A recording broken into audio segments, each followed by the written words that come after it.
సంచలన నిర్ణయాలతో ట్రంప్ మరింత దూకుడుగా వ్యవహరిస్తున్నారు. ఆర్డర్లపై ఆర్డర్లు తీసుకొస్తూ అమెరికా ఫెడరల్ వ్యవస్థని ప్రక్షాళన చేసేందుకు ప్రయత్నిస్తున్నారు. ఇప్పటికే పలు కీలక నిర్ణయాలు తీసుకున్న ఆయన ఇప్పుడు ఏకంగా అమెరికా ఎలక్షన్ ప్రొసీజర్ని చేంజ్ చేసేందుకు డిసైడ్ అయ్యారు. అమెరికా ఎన్నికల ప్రక్రియలో మార్పులు చేర్పులకు సంచలన ఎగ్జిక్యూటివ్ ఆర్డర్ తీసుకొచ్చారు. ఇంతకీ ట్రంప్ తీసుకొచ్చిన ఈ తాజా ఆర్డర్తో ఎలాంటి రూల్స్ అమలు చేయబోతున్నారు? వీటితో ఎదురయ్యే సవాళ్లేంటి?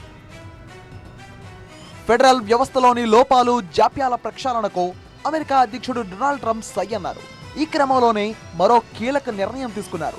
అమెరికా ఎన్నికల ప్రక్రియలో భారీ మార్పులకు శ్రీకారం చుట్టారు. యుఎస్ ఎన్నికల ప్రక్రియలో లోపాలను సరిదిద్దడంతో పాటు పారదర్శకంగా ఖచ్చితమైన ఓటింగ్ వ్యవస్థను తీసుకొచ్చేందుకు సరికొత్త ఎగ్జిక్యూటివ్ ఆర్డర్ రిలీజ్ చేశారు. అమెరికాలో నిష్పాక్షికంగా ఎన్నికలను నిర్వహించడంతో పాటు చట్టవిరుద్ధమైన జోక్యాలను నివారించడమే లక్ష్యంగా పెట్టుకున్నారు.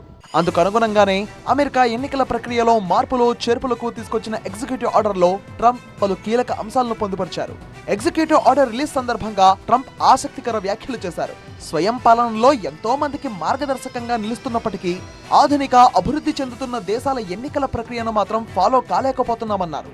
ఆయా దేశాల్లో ఉన్న ప్రాథమిక అవసరమైన నిబంధనలను అమలు చేయడంలో యుఎస్ విఫలమైందని చెప్పారు. భారత్, బ్రెజిల్ వంటి దేశాలు ఓటర్ గుర్తింపును బయోమెట్రిక్ డేటాబేస్ తో అనుసంధానిస్తున్నాయని గుర్తు చేశారు. కానీ అమెరికా మాత్రం పౌరసత్వం కోసం అటెస్టెడ్ పత్రాలపై ఆధారపడుతుందన్నారు.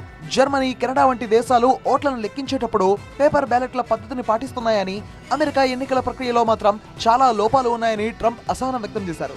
ఈ క్రమంలోనే అమెరికా ఎన్నికల ప్రక్రియ ప్రక్షాళన కోసం ట్రంప్ సంచలన ఎగ్జిక్యూటివ్ ఆర్డర్ తీసుకొచ్చారు. తాజాగా ట్రంప్ ఎగ్జిక్యూటివ్ ఆర్డర్ ప్రకారం ఇకపై ఓటర్లు తప్పనిసరిగా అమెరికా పౌరసత్వాన్ని గుర్తింపుగా చూపించాల్సి ఉంటుంది.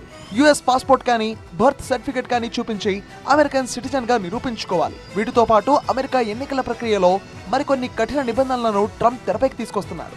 ఎన్నికల సమయంలో అమెరికా పౌరులు కాని వారు విరాళాలు ఇవ్వకుండా నిషేధం విధించారు. ఓటర్ జాబితాలో నాన్ యుఎస్ సిటిజన్స్ నమోదును రాష్ట్రాలు అడ్డుకోవాలని ఆదేశించారు. అలాగే ఎన్నికల రోజు నాటికి వచ్చే మెయిల్ ఓట్లను మాత్రమే లెక్కించాలని తెలిపారు. ఎన్నికల రోజు తర్వాత వచ్చిన బ్యాలెట్లను, మెయిల్ ఓట్ల లెక్కింపును నిర్మూలించి కొద్ది మందికి మాత్రమే మెయిల్ ఓట్లకు ఛాన్స్ ఇచ్చేలా చర్యలు తీసుకోవాలన్నారు. వాస్తవానికి ఎన్నికల ప్రక్రియలో సవరణలకు సంబంధించి ట్రంప్ గతంలోనే అనేక అనుమానాలు వ్యక్తం చేశారు. ఇప్పుడు అధికారంలోకి రావడంతో వాటన్నిటిని సెట్ చేసేందుకు ఫిక్స్ అయ్యారు. మొత్తంగా అమెరికాలో మోసాలు, లోపాలు లేని స్వేచ్ఛాయుత, న్యాయపరమైన, నిజాయితీ గల ఎన్నికలు నిర్వహించడమే లక్ష్యంగా సంచలన ఎగ్జిక్యూటివ్ ఆర్డర్ను తీసుకొచ్చారు ట్రంప్.